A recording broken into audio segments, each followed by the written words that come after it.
जय हिंद साथियों। आज हम लोग जनवरी 2024 की इम्पोर्टेंट स्कीम्स देखेंगे। जो भी स्कीम्स हमारे जनवरी 2024 में रेलेवेंट रही हैं किसी न किसी तरीके से। तो साथियों, ज़्यादा देर ना करते हुए हम लोग देखते हैं अपनी प्रोमिनेंट स्कीम्स। नेक्स्ट क्वेश्चन है साथियों आपके सामने, विच मिनिस्ट्री लॉन्च्ड पैसा dashboard providing real time updates on PM Svanidhi mission schemes progress. ठीक है, पीएम स्वनिधि स्कीम को, पीएम स्वनिधि एक स्कीम है, उसकी प्रोग्रेस को अपडेट करने के लिए डैशबोर्ड निकाला गया है, पैसा डैशबोर्ड। तो ये किस मिनिस्ट्री ने निकाला है आपको ये बताना है। ठीक है, अगर आपको ये पता होगा कि पीएम स्वनिधि मिशन जो है, पीएम स्वनिधि स्कीम जो है वो किस मिनिस्ट्री की है, तो आप बहुत आसानी से ये बता सकते हैं कि पैसा डैशबोर्ड किस मिनिस्ट्री ने लॉन्च किया है। ठीक है, पैसा डैशबोर्ड किस मिनिस्ट्री ने लॉन्च किया है। तो आपके ऑप्शंस हैं, पहला ऑप्शन है ministry of finance, second option है ministry of commerce and industry, third option है मिनिस्ट्री ऑफ अर्बन अफेयर्स और लास्ट ऑप्शन है मिनिस्ट्री ऑफ होम अफेयर्स। ठीक है, तो पैसा डैशबोर्ड किसने लॉन्च किया है, तो मिनिस्ट्री ऑफ अर्बन अफेयर्स ने पैसा डैशबोर्ड जो है लॉन्च किया है। और किस चीज़ के लिए लॉन्च किया है, पीएम स्वनिधि स्कीम जो है उसकी प्रोग्रेस को अपडेट करने के लिए। ठीक है, पीएम स्वनिधि स्कीम जो है उसकी प्रोग्रेस को अपडेट करने के लिए क्या किया गया है, पैसा डैशबोर्ड जो है लॉन्च किया गया है। ठीक है, ध्यान दीजिएगा। और ये किसने लॉन्च किया है, तो मिनिस्ट्री ऑफ अर्बन अफेयर्स ने ये लॉन्च किया है। ठीक है, मिनिस्ट्री ऑफ अर्बन अफेयर्स ने ये लॉन्च किया है। ठीक है, क्या चीज़ लॉन्च किया है, पैसा डैशबोर्ड। ठीक है, कैसे याद रखेंगे, अर्बन एरियाज में पैसा है। ठीक है, याद रखेंगे ऐसे, रूरल एरियाज में तो है नहीं, अर्बन एरियाज में ही सब जाते हैं नौकरी करने। ठीक है, तो याद रखिएगा अर्बन एरियाज में पैसा है। अर्बन एरियाज मतलब अर्बन अफेयर्स। ठीक है, मिनिस्ट्री ऑफ अर्बन अफेयर्स ने लॉन्च किया है पैसा डैशबोर्ड। ठीक है, पैसा डैशबोर्ड। ठीक है, पैसा डैशबोर्ड उन्होंने लॉन्च किया है।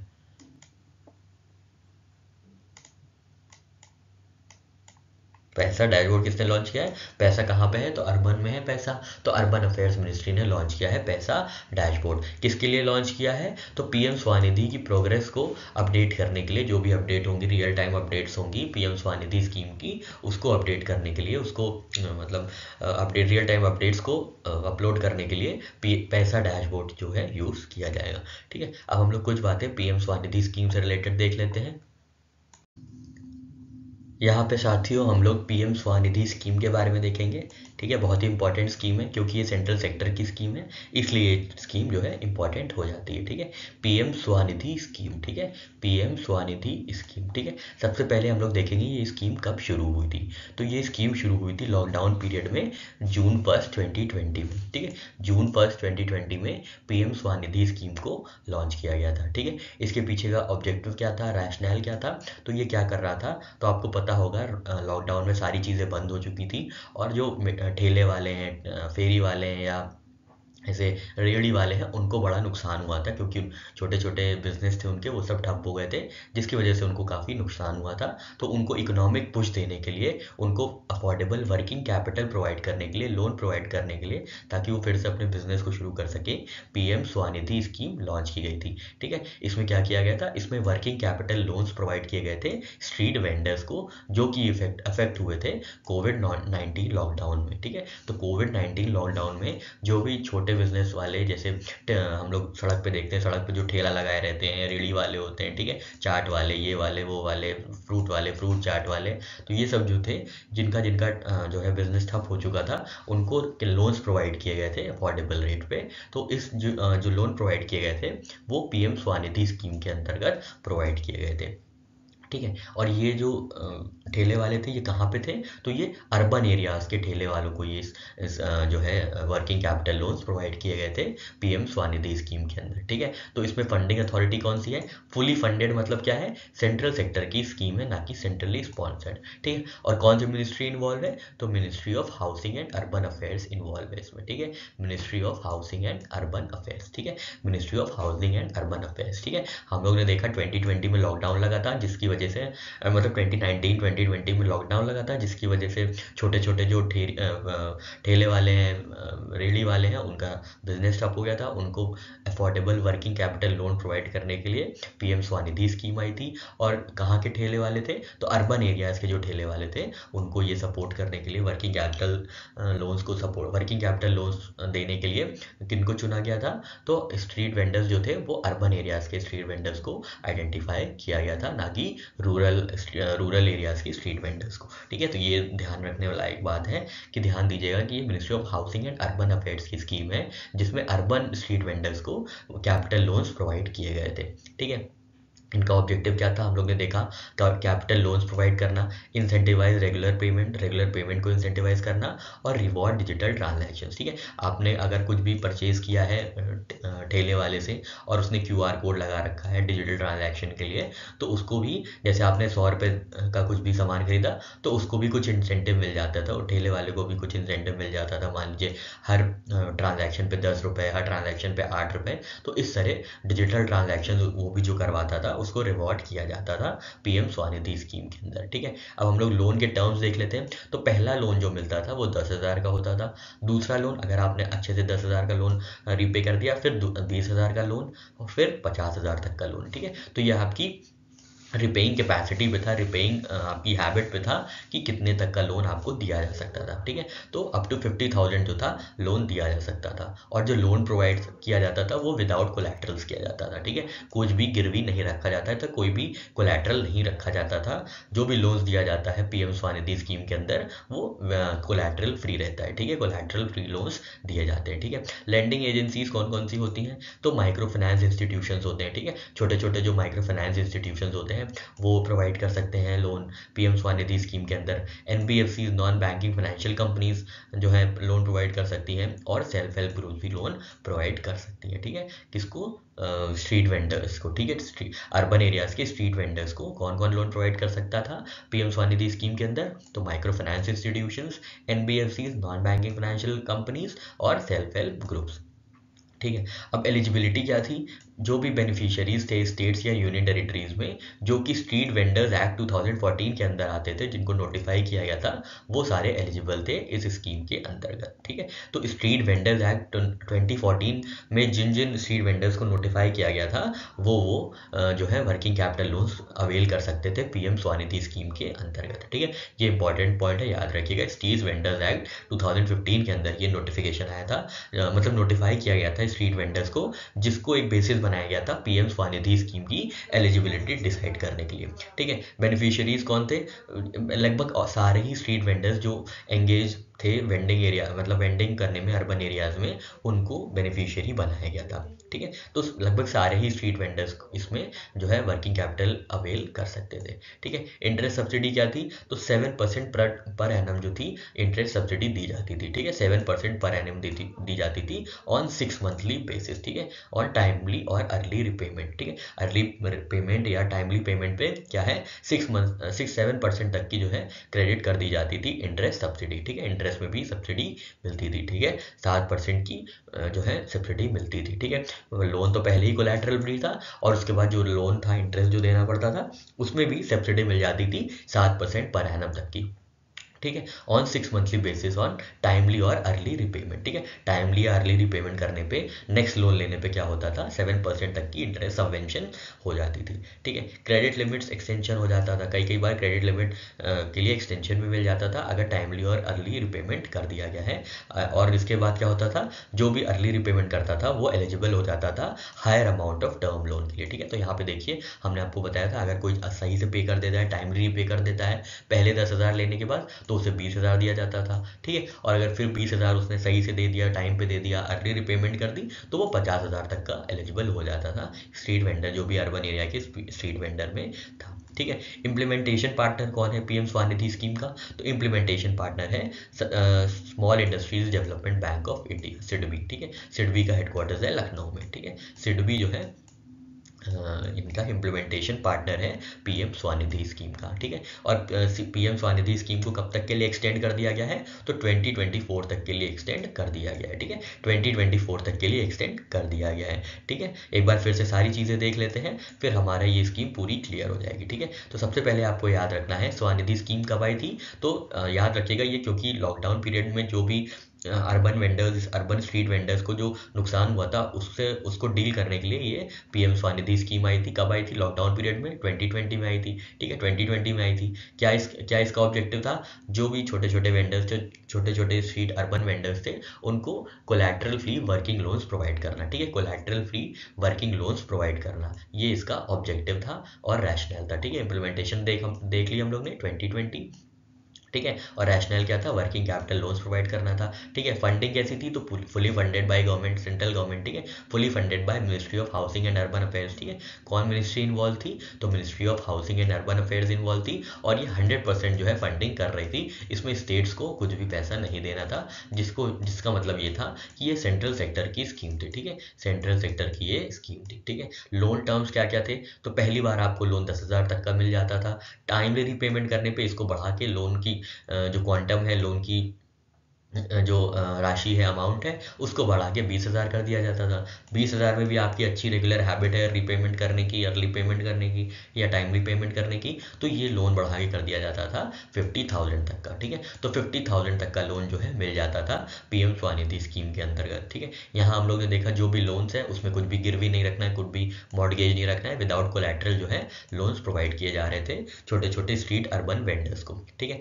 लेंडिंग एजेंसीज कौन कौन सी थी? तो माइक्रो फाइनेंस इंस्टीट्यूशंस थे, एनबीएफसीज थे, सेल्फ हेल्प ग्रुप्स थी। ठीक है, एलिजिबिलिटी किस बेसिस पे डिसाइड होनी थी? तो स्ट्रीट वेंडर्स एक्ट 2014 के अंतर्गत जो भी नोटिफाई किए गए थे वो सारे ही एलिजिबल हो गए थे पीएम स्वनिधि स्कीम की अंदर एज अ बेनिफिशियरी। ठीक है, इंटरेस्ट सबवेंशन कितना था? तो अगर टाइमली रीपेमेंट होता है तो 7% पर एनम का क्रेडिट हो जाता था ऑन टाइमली और अर्ली रिपेमेंट्स। और ये काम कैसे करता था? तो ये 6 मंथली बेसिस पे काम करता था। ठीक है, ऑन अ 6 मंथली बेसिस। ठीक है, ये क्रेडिट लिमिट्स एक्सटेंशन यहाँ पे हम लोग ने देख लिया लोन टर्म्स में कि कैसे कैसे क्रेडिट लिमिट बढ़ाई जाती थी। इम्प्लीमेंटेशन पार्टनर कौन है? तो सिडबी जो है इम्प्लीमेंटेशन पार्टनर है। और एक्सटेंड कब तक कर दिया गया है ये वाली स्कीम को? तो 2024 तक ये स्कीम एक्सटेंड की जा चुकी है। ठीक है साथियों, आशा करते हैं आपको यहाँ पे सारी चीज़ें समझ में आ गई होंगी। ठीक है, यहाँ पे हमने स्ट्रक्चर्ड तरीके से टेबल फॉर्म में बनाया है ताकि आपको जल्दी जल्दी सारी चीज़ें 5-6 चीज़ें जो भी डायमेंशन है इसके आराम से याद हो जाए। ठीक है, कौन कौन से डायमेंशन एक बार फिर से देख लेते हैं। तो सबसे पहले याद रखना है 2020 में आई थी, सेंट्रल सेक्टर की स्कीम है। ठीक है, सेंट्रल सेक्टर की स्कीम है, सेंट्रल सेक्टर की स्कीम है। अर्बन वेंडर्स को क्रेडिट देगी। ठीक है, अर्बन वेंडर्स को क्रेडिट देगी, अर्बन वेंडर्स को कोलैटरल फ्री क्रेडिट देगी। ध्यान दीजिएगा, लोन लिमिट्स क्या क्या होती है? Credit limits 10,000, 20,000, 50,000। ठीक है, 10,000, 20,000, 50,000। ठीक है, कोलैटरल फ्री क्रेडिट है, कोलैटरल फ्री क्रेडिट है। ठीक है, कोलैटरल फ्री क्रेडिट है। इंटरेस्ट सबवेंशन कितना है? 7%। ठीक है, इंटरेस्ट सबवेंशन है 7%। और एक्सटेंड कहाँ तक, कब तक कर दिया गया है? 2024 तक। ठीक है, देखिए ये 5-6 डायमेंशन है, आप इसको 2-3 बार पढ़ेंगे, बहुत आसानी से याद हो जाएगा। ठीक है, और पीएम स्वनिधि से रिलेटेड जो भी इंफॉर्मेशन है उसको अपडेट करने के लिए पैसा पोर्टल जो है लॉन्च किया गया है। ठीक है, पैसा पोर्टल, पैसा डैशबोर्ड लॉन्च किया गया है। ठीक है, पैसा डैशबोर्ड इसी पीएम स्वनिधि स्कीम की जो प्रोग्रेस है, जो भी अपडेट्स हैं, उसको नोटिफाई करने के लिए, उसको अपडेट करने के लिए पैसा डैशबोर्ड जो है लॉन्च किया गया है। ठीक है साथियों, आशा करते हैं सारी चीज़ें यहाँ पे समझ में आ गई होंगी। जय हिंद साथियों, डेली करंट अफेयर्स का पहला एमसीक्यू 4 जनवरी 2024 का आपके सामने है। आपको बताना है वो कौन सी पहली यूनियन टेरिटरी बनी है जो कि प्रधानमंत्री विश्वकर्मा योजना को अपनी यूनियन टेरिटरी में लागू करेगी। ठीक है, which union territory recently became first to implement the prime minister Vishwakarma Yojana. आपके ऑप्शन है, पहला ऑप्शन है पुडुचेरी, सेकंड ऑप्शन है Jammu and Kashmir, third option है चंडीगढ़ और लास्ट ऑप्शन है लद्दाख। ठीक है, तो कहाँ पे किस यूनियन टेरिटरी में प्रधानमंत्री विश्वकर्मा योजना को लागू किया जाएगा और ये लागू करने वाली वो कौन सी पहली यूनियन टेरिटरी बनेगी, आपको ये बताना है। तो साथियों इसका सही आंसर है जम्मू एंड कश्मीर। ठीक है, जम्मू एंड कश्मीर आपका सही आंसर है। तो Jammu and Kashmir becomes first union territory to implement Vishwakarma Yojana. ठीक है, विश्वकर्मा योजना को लागू करने वाली जो पहली यूनियन टेरिटरी बनी है वो कौन सी बनी है? तो वो जम्मू एंड कश्मीर बनी है। ठीक है, जम्मू एंड कश्मीर बनी है। इसके लिए ट्रिक है कि याद रखिएगा कि हम लोग जो विष पीते हैं वो मुंह से पीते हैं ना। ठीक है, जो भी विष पिएगा वो मुंह से पिएगा। ठीक है, मुंह से याद रखेंगे जम्मू। ठीक है, जम्मू ठीक है। मू से क्या याद रखेंगे, जम्मू, और विश से याद रखेंगे विश्वकर्मा योजना, ठीक है। विश से क्या याद रखेंगे, विश्वकर्मा योजना। अभी हम लोग आगे वाली स्लाइड में विश्वकर्मा योजना के बारे में सारी डिटेल्स देखेंगे। यहाँ पे हम लोग बस ट्रिक जान लेते हैं कि कैसे अगर क्वेश्चन में एग्जाम में क्वेश्चन पूछा जाता है तो आप कैसे इसको 100% एक्यूरेसी के साथ सॉल्व करें, ठीक है। वैसे तो आप सॉल्व कर ही लेंगे, पर फिर भी इन केस कोई कंफ्यूजन हो जाता है तो आप याद रखिएगा विश विश विश मतलब पॉइजन। पॉइजन कैसे पीते हैं, तो मुंह से पीते हैं ना, ठीक है, मुंह से पीते हैं। मुंह से याद रखेंगे जम्मू, ठीक है, मुंह से क्या याद रखेंगे, जम्मू, ठीक है। मुंह से क्या याद रखेंगे, मुंह से याद रखेंगे जम्मू, और विश से याद रखेंगे विश्वकर्मा योजना। तो जम्मू बना है पहला यूनियन टेरिटरी जिसने अपने यूनियन टेरिटरी में प्रधानमंत्री विश्वकर्मा योजना को लागू करने का जो है मतलब डिक्लेरेशन किया है, ठीक है। तो याद रखिएगा पीएम विश्वकर्मा योजना पहली कौन सी यूनियन टेरिटरी इसको लागू करेगी, तो पहली लागू करने वाली जो यूनियन टेरिटरी होगी वो होगी जम्मू एंड कश्मीर, ठीक है साथियों। आशा करते हैं आपको ये ट्रिक समझ में आ गई होगी। अब हम लोग कुछ चीज़ें, कुछ डिटेल्स विश्वकर्मा योजना के बारे में देख लेते हैं। तो यहाँ पर हम लोग कुछ बातें, कुछ डिटेल्स पीएम विश्वकर्मा योजना के बारे में देखेंगे, क्योंकि अभी रिसेंटली लॉन्च हुई है 2023 में, तो एग्जाम में आने के चांसेस काफ़ी ज़्यादा होते हैं, ठीक है। तो ये आपको ये याद रखना है सबसे पहले, तो प्रधानमंत्री विश्वकर्मा योजना जो लॉन्च हुई है वो 2023 में ही लॉन्च हुई है, ठीक है। कई बार आपको डेट्स दे देते हैं और मैच द फॉलोइंग में पूछ लेते हैं कि कौन से ईयर में कौन सी स्कीम लाई गई थी। तो याद रखिएगा 17 सितंबर 2023 को जो है स्कीम आई थी पीएम विश्वकर्मा योजना, ठीक है। आप लोग बताइए कि 17 सितंबर को क्या होता है, ठीक है। काफ़ी इंपॉर्टेंट डे है ये भी, ठीक है, जिस दिन ये प्रधानमंत्री विश्वकर्मा योजना लॉन्च की गई थी, ठीक है। तो ये सेंट्रल सेक्टर की स्कीम है। सेंट्रल सेक्टर की स्कीम कौन सी होती है, जिसमें पूरी तरह जो स्कीम का खर्चा है वो कौन उठाएगा, वो सेंट्रल गवर्नमेंट उठाएगी, ठीक है। यहीं पे अगर स्पॉन्सर्ड स्कीम होता तो कुछ पार्ट जो है पैसे, पूरे स्कीम का कुछ पार्ट, पूरे स्कीम का जो फाइनेंशियल पार्ट होगा उसका कुछ पार्ट सेंट्रल गवर्नमेंट जो है बेयर करती है और कुछ पार्ट जो है स्टेट गवर्नमेंट बेयर करती है,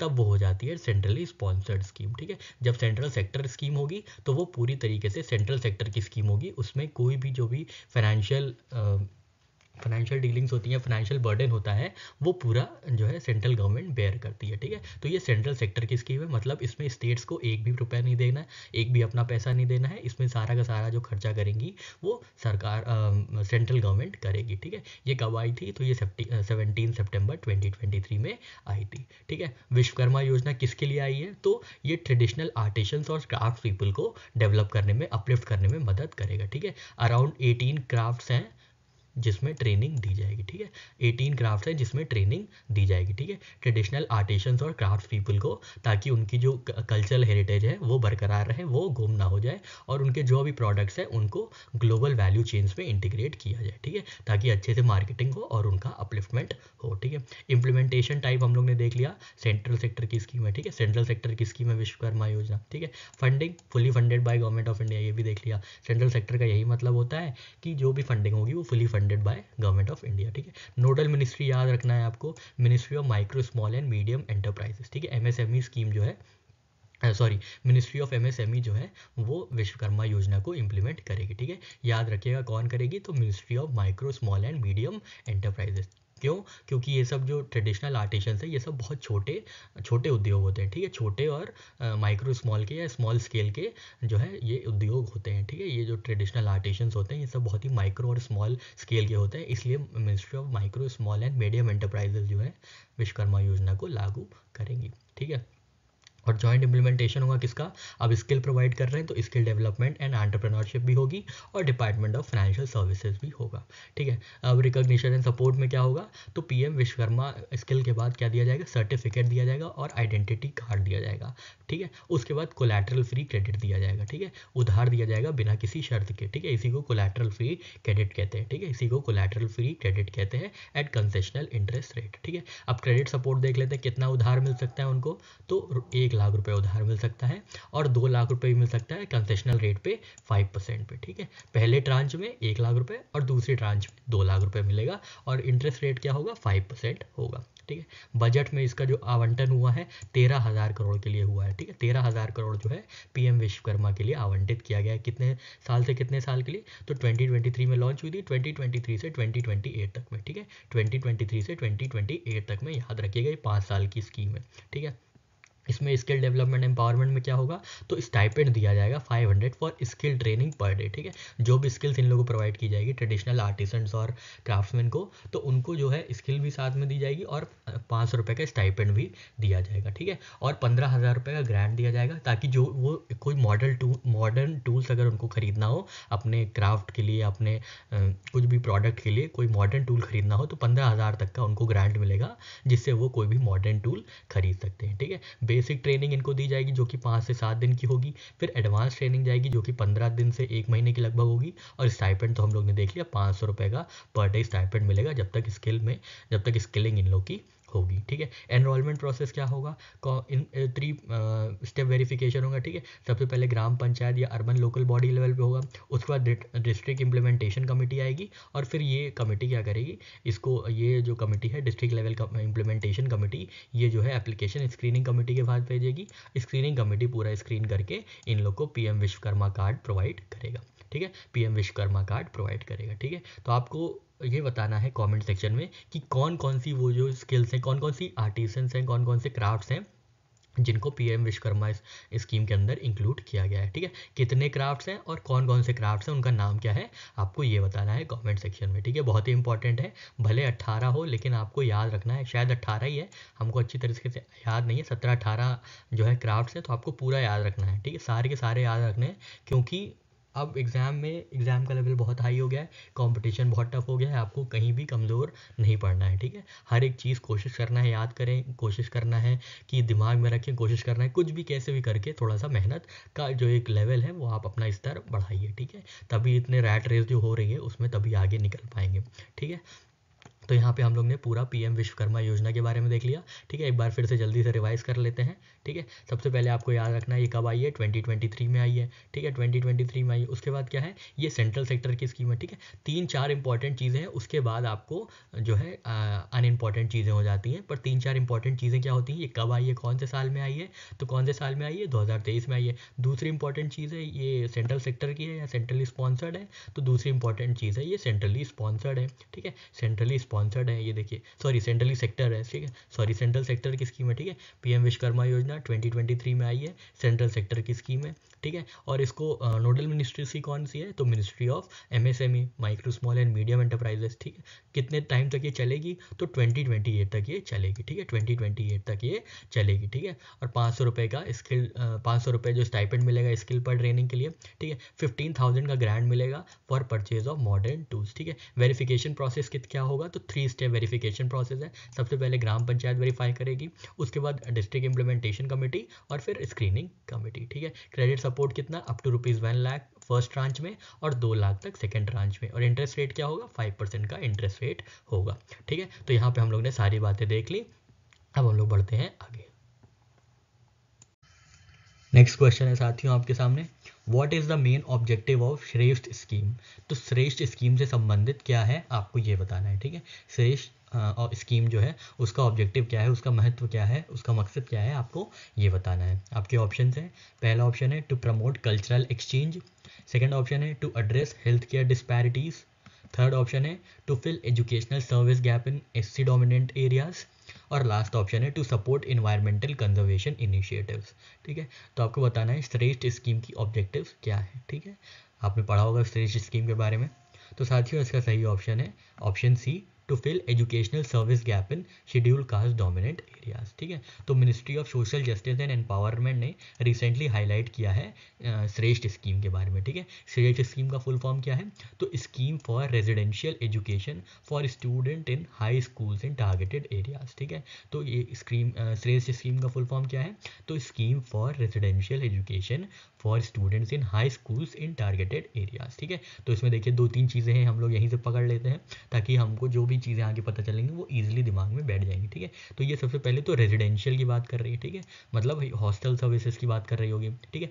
फिर एजुकेशन की बात हो रही है, ठीक है, एजुकेशन की बात हो रही है। फिर कौन से स्कूल्स की बात हो रही है, तो हाई स्कूल की बात हो रही है, ठीक है। हाई स्कूल्स के एजुकेशन की बात हो रही है और टारगेटेड एरियाज़ में बात हो रही है, ठीक है। टारगेटेड एरियाज़ में बात हो रही है, ठीक है। टारगेटेड एरियाज़ कौन कौन से होंगे, तो जो SC डोमिनेंट एरियाज़ होंगे, ठीक है, SC डोमिनेंट एरिया जहाँ पे शेड्यूल कास्ट पॉपुलेशन ज़्यादा होगी उसको टारगेट एरिया आइडेंटिफाई किया जाएगा। तो वहाँ पे जितने भी बच्चे हैं हाई स्कूल के, उनको क्या किया जाएगा, उनको रेजिडेंशियल एजुकेशन प्रोवाइड की जाएगी, ठीक है। अभी हम लोग आगे देखेंगे कि किस किस तरह की एजुकेशन प्रोवाइड की जाएंगी, क्या क्या मोड होंगे और क्या क्या उनके एंट्री प्रोसीजर होंगे, कि कैसे कैसे इस स्कीम का लाभ लिया जा सकता है, ठीक है। तो याद रखिएगा कि इस स्कीम में क्या है, इस स्कीम में एडमिशन मिलेगा किसको किसको, क्लास 9th और क्लास 11 के बच्चों, क्लास 9th में और क्लास 11th में of CBSE oblique state affiliated private schools, ठीक है। तो जो SC डोमिनेंट एरियाज़ में जो भी बच्चे हैं, SC बच्चे हैं, उनको क्लास 9th और क्लास 11th में एडमिशन मिलेगा या तो CBSE स्कूल्स में या स्टेट एफिलिएटेड प्राइवेट स्कूल्स में, ठीक है। अभी हम लोग आगे देखेंगे कि और कौन कौन से मोड होते हैं, ठीक है। यहाँ के लिए आप ये याद रखिए कि श्रेष्ठ स्कीम किससे रिलेटेड है, तो श्रेष्ठ स्कीम है एजुकेशनल सर्विस गैप जो फुलफिल करेगी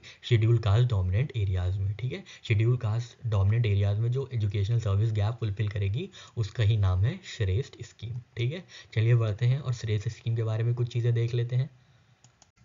तो यहाँ पे देखिए हम लोग ने ऑब्जेक्टिव देख ही लिया कि ये क्या करेंगी, ये एजुकेशनल सर्विस गैप प्रोवाइड करेंगे शेड्यूल्ड कास्ट डोमिनेंट एरियाज़ में by providing high quality education, socio economic upliftment and overall development for SC students, ठीक है। तो जो भी SC स्टूडेंट्स हैं उनको क्या किया जाएगा, उनको क्वालिटी एजुकेशन या रेजिडेंशियल एजुकेशन प्रोवाइड की जाएगी श्रेष्ठ स्कीम के अंतर्गत, ठीक है। एडमिशन क्राइटेरिया क्या होगा, तो स्टूडेंट्स जो भी हैं उनको 9th में एडमिशन मिलेगा। तो हम लोग ने देखा था ना हाई स्कूल एडमिशन होगा, ठीक है, हाई स्कूल क्लास में इनका एडमिशन होगा, ठीक है। तो क्लास 9 में एडमिशन होगा और क्लास 11 में एडमिशन होगा। कहाँ पे एडमिशन होगा, या तो CBSE प्राइवेट स्कूल्स में होगा या कोई भी स्टेट एफिलिएटेड प्राइवेट स्कूल्स हैं उनमें भी इनका दाखिला होगा क्लास 9th और क्लास 11th में, ठीक है। इनकी एलिजिबिलिटी क्या है कि बच्चे को कहाँ होना चाहिए, बच्चे को शेड्यूल कास्ट डोमिनेंट मतलब शेड्यूल कास्ट होना चाहिए और क्या कहाँ पे कौन सी क्लास में पढ़ रहा होना चाहिए, तो 8th और 10th क्लास में पढ़ते हुए होना चाहिए, ठीक है। और इनकी मार्जिनलाइज इनकम ग्रुप कितनी होनी चाहिए, तो इनकम इनकी होनी चाहिए 2.5 लाख से कम, ठीक है। 2.5 लाख से कम इनकम में ये एलिजिबिलिटी जो है कवर कर लेगी सी स्टूडेंट्स को, ठीक है। जो भी क्या क्या एलिजिबिलिटी है, तो एक तो एज वाली मतलब क्लास वाली एलिजिबिलिटी है और एक इनकम वाली एलिजिबिलिटी है, ठीक है। क्लास वाली क्या है, या तो 8th में होना चाहिए या तो 10th में होना चाहिए, तभी 9th या 11th में एडमिशन मिलेगा, ठीक है। 9th में एडमिशन मिलेगा या 11th में एडमिशन मिलेगा, ठीक है। जब बच्चा 8 या 10th में होगा, ठीक है, बच्चा SC होना चाहिए और इनकम कितनी होनी चाहिए, तो इनकम होनी चाहिए 2.5 लाख रुपए, ठीक है। यहाँ पे हमने 2 एलिजिबिलिटी देख ली, ठीक है। ऑपरेटिंग प्रोसीजर क्या है यहाँ पे, तो 2 है, ठीक है। या तो एक मॉडल है कि श्रेष्ठ स्कूल्स होंगे, ठीक है, श्रेष्ठ स्कूल्स डेवलप किए जाएंगे, या मोड 2 है कि NGO द्वारा ऑपरेट जो भी स्कूल्स होंगे या हॉस्टल्स होंगे उनमें इनको रखा जाएगा, ठीक है। तो सिलेक्शन प्रोसेस मोड 1 का क्या होगा, मतलब श्रेष्ठ स्कूल्स में कैसे एडमिशन्स मिलेंगे। श्रेष्ठ स्कूल कौन से हैं, वही जहाँ पे CBSE या स्टेट एफिलिएटेड स्कूल जहाँ पे प्राइवेट में एडमिशन होगा SC बच्चों का, ठीक है। तो वो हो गए जो है श्रेष्ठ स्कूल्स, ठीक है। तो जो भी मेरिटोरियल स्टूडेंट्स हैं उनको नेशनल एंट्रेंस टेस्ट फॉर श्रेष्ठ स्कीम के लिए कंडक्ट किया जाएगा, जो कि नेशनल टेस्टिंग एजेंसी कंडक्ट करेगी, ठीक है। तो एक एंट्रेंस टेस्ट होगा, एंट्रेंस टेस्ट टाइप का होगा, किसके लिए, नेशनल एंट्रेंस टेस्ट फॉर श्रेष्ठ के लिए, ठीक है। इसमें सिर्फ SC बच्चे ही पार्ट ले पाएंगे और उसमें से जो भी मेरिटोरियस बच्चा होगा उनको चुना जाएगा और उनको दाखिला मिलेगा, उनको एडमिशन मिलेगा CBSE या स्टेट एफिलिएटेड प्राइवेट स्कूल्स में या NGO ऑपरेटेड स्कूल्स या हॉस्टल्स में, ठीक है। उनको फाइनेंशियल सपोर्ट क्या क्या मिलेगा, तो डिपार्टमेंट जो है, डिपार्टमेंट कौन, ministry of social justice and empowerment, वो टोटल फीस कवर करेगी, ठीक है, including school and hostel fees, ठीक है। अगर स्कूल की फीस है तो स्कूल की फीस और अगर हॉस्टल की है तो हॉस्टल की फीस, ठीक है। तो पूरी दोनों ही फीस यहाँ पे इनको इंक्लूड की जाएगी और इनको 1 रुपये भी नहीं देना पड़ेगा, मतलब SC बच्चों को 1 रुपये भी नहीं देना पड़ेगा स्कूल्स और हॉस्टल फीस के नाम पे, ठीक है। ये सारा जो खर्चा है वो सरकार वहन करेगी, ठीक है। कितना है, तो 1 लाख से 1,35,000 तक फ्रॉम क्लास 9 to 12th, ठीक है। तो क्लास 9 से पूरा 12th तक जो है सरकार इसका खर्चा पूरा वहन करेगी श्रेष्ठ स्कीम के अंतर्गत, ठीक है। इसमें ब्रिज कोर्स भी प्रोवाइड होगा, ठीक है। ब्रिज कोर्स क्या है, ब्रिज कोर्स ये है कि ये जो मतलब रेगुलर स्कूल आवर्स के बाद, मतलब मान लीजिए 7 से 2 स्कूल है तो 2 से 4 तक एक एक्स्ट्रा क्लासेस लगेंगी, जिससे क्या है कि जो स्टूडेंट आए हैं, नए आए हैं, उनको अडाप्ट करने में कोई प्रॉब्लम ना हो, ठीक है। तो उनको मतलब एक एकोमोडेशन के लिए, नए स्कूल में एकोमोडेशन के लिए, ताकि जल्दी से अडॉप्ट कर पाएँ वहाँ की सराउंडिंग्स को और अपनी लर्निंग कर्व जो है बढ़ा सकें, उसके लिए ब्रिज कोर्स डेवलप किया गया है, जिसमें जो मिनिस्ट्री है वो बेयर करेगी 10% of annual fee for bridge course, ठीक है। अगर ब्रिज कोर्स का कोई भी खर्चा आता है तो उसमें जो है 10% जो है मिनिस्ट्री वहन करेगी, 10% ब्रिज कोर्स का, ठीक है। फाइनेंशियल सपोर्ट मोड 2, मोड 1 में हम लोग ने क्या देखा था, श्रेष्ठ स्कूल्स देखे थे, ठीक है। मोड 2 में क्या है, एनजीओ ऑपरेटेड स्कूल्स हैं, ठीक है। जो भी स्कूल्स या हॉस्टल्स हैं, जो भी वॉलेंट्री ऑर्गेनाइजेशंस या एनजीओ रन करती है और जो श्रेष्ठ स्कीम को मतलब इस श्रेष्ठ स्कीम को इम्प्लीमेंट करेगी, उनको भी पैसा दिया जाएगा, ठीक है। उनको भी ग्रांट दिया जाएगा फ्रॉम 27,000 टू 55,000 पर student based on type of school, ठीक है। तो उनको ग्रांट दिया जाएगा, उनको फाइनेंशियल सपोर्ट किया जाएगा रेंजिंग फ्रॉम 27,000 टू 55,000 पर student based on type of school, ठीक है। अगर कोई बहुत अच्छा स्कूल है, जैसे गुड़गांव के शहर में स्कूल है, तो वो 55,000 रुपये दिया जाएगा। कहीं छोटे शहर में स्कूल है तो वहाँ पे 27,000 रुपये दिया जाएगा, ठीक है। तो यहाँ पे उनको भी फाइनेंशियल सपोर्ट दिया जाएगा, जो भी एनजीओज या वॉलेंट्री ऑर्गेनाइजेशन है, ठीक है। तो 2 तरीके के मोड हैं यहाँ पे, श्रेष्ठ स्कूल्स बनेंगे, श्रेष्ठ स्कूल मतलब यही है सीबीएसई या स्टेट एफिलिएटेड प्राइवेट स्कूल्स, और या एनजीओ ऑपरेटेड स्कूल्स, ठीक है। दोनों को ही फाइनेंशियल सपोर्ट दिया जाएगा सरकार की तरफ से। कौन सी स्कीम के अंदर, तो श्रेष्ठ स्कीम के अंदर, ठीक है, श्रेष्ठ स्कीम के अंदर। और श्रेष्ठ स्कीम के अंदर कौन सी क्लास में दाखिला होगा, तो 9th और 11th में ये दाखिला होगा, ठीक है। 9th और 11th में ये दाखिला होगा। एलिजिबिलिटी क्या होनी चाहिए कि एससी ग्रुप से आना चाहिए, ठीक है, एससी ग्रुप से आना चाहिए बच्चा। और इनकम ग्रुप क्या, इनकम लिमिट क्या होनी चाहिए, तो 2.5 लाख रुपए से कम इनकम होनी चाहिए, ठीक है। Annual income up to ₹2.5 lakh, ठीक है। तो यहाँ पे हम लोग ने सब कुछ देख लिया श्रेष्ठ स्कीम का। हम लोग ने ऑब्जेक्टिव देख लिया, एडमिशन क्राइटेरिया देख लिया, एलिजिबिलिटी देख ली, ऑपरेटिंग प्रोसीजर देख लिया, कैसे कैसे काम करेगा, ठीक है। सिलेक्शन प्रोसेस देख लिया, फाइनेंशियल सपोर्ट देख लिया, ब्रिज कोर्स के बारे में देख लिया, ठीक है, और फाइनेंशियल सपोर्ट भी देख लिया, ठीक है। तो यहाँ पे हमने बहुत ही इत्मीनान से, बहुत ही स्ट्रक्चर्ड तरीके से ये पूरी श्रेष्ठ स्कीम अपनी कवर कर ली। नेक्स्ट क्वेश्चन है साथियों आपके सामने, व्हाट इज द विकसित भारत संकल्प यात्रा फोकस ऑन।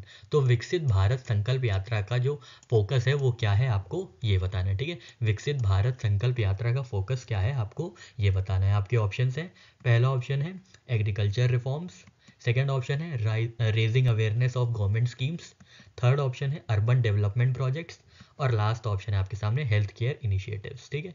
तो इन चारों में से विकसित भारत संकल्प यात्रा किस चीज़ पर फोकस है, आपको ये बताना है। तो साथियों इसका सही आंसर है option B, raising awareness of government schemes, ठीक है। तो विकसित भारत संकल्प यात्रा क्या करेगी, जो भी गवर्नमेंट की स्कीम्स है उनके बारे में अवेयरनेस रेज करेगी, उनके बारे में लोगों को बताएगी कि कितनी अच्छी स्कीम्स है, कितना बेनिफिट हो रहा है लोगों को, आप भी इसमें ज्वाइन होइए, या ये भी बताएंगे कि कौन कौन इसमें लाभार्थी है। ये सारी बातें होंगी विकसित भारत संकल्प यात्रा में, ठीक है। तो विकसित भारत संकल्प यात्रा में भी क्या हुआ है, विकसित भारत संकल्प यात्रा में ये देखा गया कि प्रधानमंत्री किसान सम्मान निधि के जो बेनिफिशियरी हैं, जो लाभार्थी हैं, वो 20% तक डिक्लाइन कर गए हैं, ठीक है।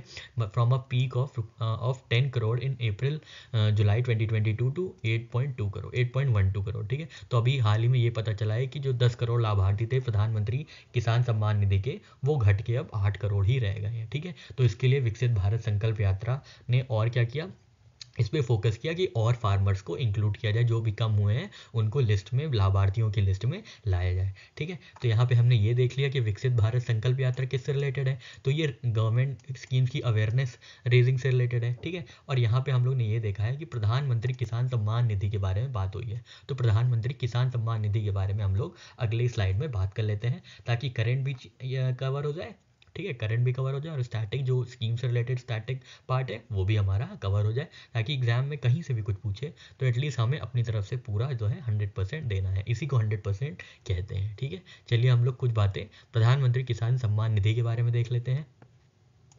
ये देखिए यहाँ पे प्रधानमंत्री किसान सम्मान निधि योजना के बारे में है, जिसको पीएम किसान के नाम से जानते हैं, ठीक है, पीएम किसान के नाम से जानते हैं। लॉन्च डेट इसकी क्या है, दिसंबर 2018, पर इम्प्लीमेंट हुई थी ये 2019 में, ठीक है, 2019 में ये आई थी, ठीक है, 2019 में, ठीक है, 19 में आई थी, ठीक है, 19 में आई थी, ठीक है। तो याद करने का इसका हमने एक तरीका बनाया, अगर आपको अच्छा लगे तो आप भी अपना सकते हैं, कि किसान लोग बहुत मेहनत करते हैं ना, मतलब खेती करते हैं, ठीक है, एग्रीकल्चरल फील्ड में काम करते करते इनकी नी दर्द होने लगती है, ठीक है, इनकी नी दर्द होने लगती है, ठीक है, इनकी नी दर्द होने लगती है। तो नी से याद रखिएगा 19, ठीक है, 19 से मतलब 2019, ठीक है, 19 से याद रखिएगा 19, ठीक है, नीज से याद रखेंगे, इनकी नीज में दर्द होने लगते हैं, घुटनों में, ठीक है। तो नीज से हम लोग याद रख लेंगे कि ये जो स्कीम आई है ये 2000 नीज में आई है, नीज मतलब 19, ठीक है, 2019, ठीक है, 2019 में आई है, ठीक है। फाइनेंशियल बेनिफिट्स इसमें क्या क्या है, इसमें सारे फार्मर्स को जो है 6000 पर एनम दिया जाएगा 3 इक्वल इंस्टॉलमेंट्स में, ठीक है।